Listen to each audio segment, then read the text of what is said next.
Sabar dalam menghadapi ujian. Sabar adalah kunci ketenangan hati dan pikiran, terutama saat kita dihadapkan pada ujian hidup. Ujian, dalam berbagai bentuknya, adalah bagian tak terpisahkan dari perjalanan manusia. Bisa berupa kesulitan finansial, masalah kesehatan, konflik interpersonal, kegagalan dalam karier, atau cobaan lainnya. Namun, bagaimana kita menyikapi ujian-ujian? Ini akan menentukan seberapa kuat dan bijaksana kita keluar darinya. Memahami hakikat ujian. Pertama-tama, penting untuk memahami bahwa ujian bukanlah hukuman, melainkan sebuah proses. Pertama, peningkat derajat.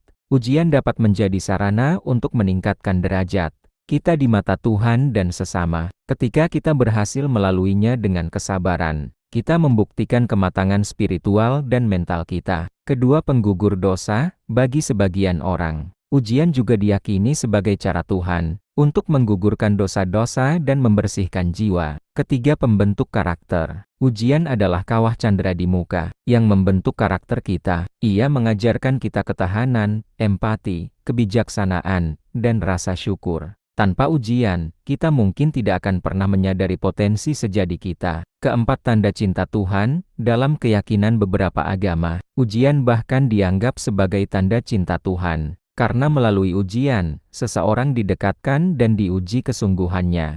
Wujud sabar dalam menghadapi ujian. Sabar bukanlah pasif atau menyerah pada keadaan. Sebaliknya, sabar adalah tindakan aktif yang melibatkan hati, pikiran, dan perilaku. Penerimaan ikhlas. Langkah pertama dalam sabar adalah menerima ujian dengan ikhlas. Ini berarti mengakui bahwa segala sesuatu terjadi atas kehendaknya, dan bahwa kita memiliki keterbatasan. Penerimaan ini bukan berarti kita tidak boleh merasa sedih atau kecewa, tetapi kita tidak membiarkan perasaan itu menguasai kita. Berprasangka baik. Husnuzhan. Selalu berusaha untuk berprasangka baik terhadap takdir. Yakinlah bahwa di balik setiap kesulitan pasti ada hikmah dan kemudahan. Tetap berusaha dan berikhtiar. Sabar tidak berarti diam. Justru, sabar mendorong kita untuk terus berikhtiar mencari solusi dan tidak menyerah. Lakukan apa yang bisa kita lakukan, dan serahkan sisanya kepada Tuhan. Memperbanyak doa dan zikir dalam menghadapi ujian. Doa adalah kekuatan terbesar. Berdoa memohon pertolongan, kekuatan, dan petunjuk.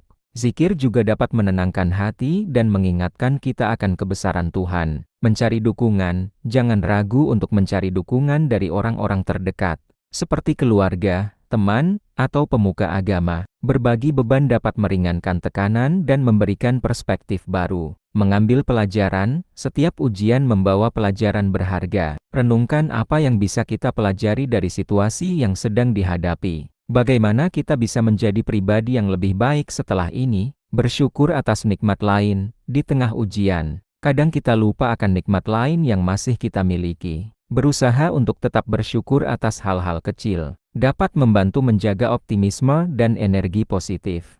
Manfaat sabar dalam menghadapi ujian. Kesabaran memiliki dampak positif yang luar biasa dalam hidup kita. Pertama, ketenangan hati. Sabar membawa ketenangan batin, mengurangi stres, dan menjaga kesehatan mental. Kedua, kekuatan mental, melatih kita menjadi pribadi yang lebih tangguh dan tidak mudah menyerah. Ketiga, kebijaksanaan, membantu kita melihat masalah dari sudut pandang yang lebih luas dan menemukan solusi yang lebih baik.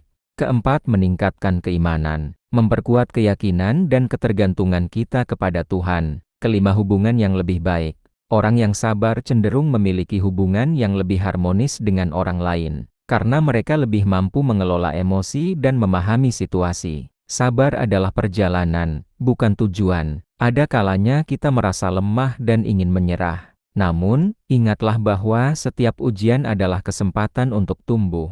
Dengan mempraktikkan kesabaran, kita tidak hanya akan melewati ujian, tetapi juga akan muncul sebagai pribadi yang lebih kuat, lebih bijaksana, dan lebih bersyukur. Apakah Anda ingin membahas lebih lanjut tentang salah satu poin di atas? Atau mungkin berbagi pengalaman tentang sabar?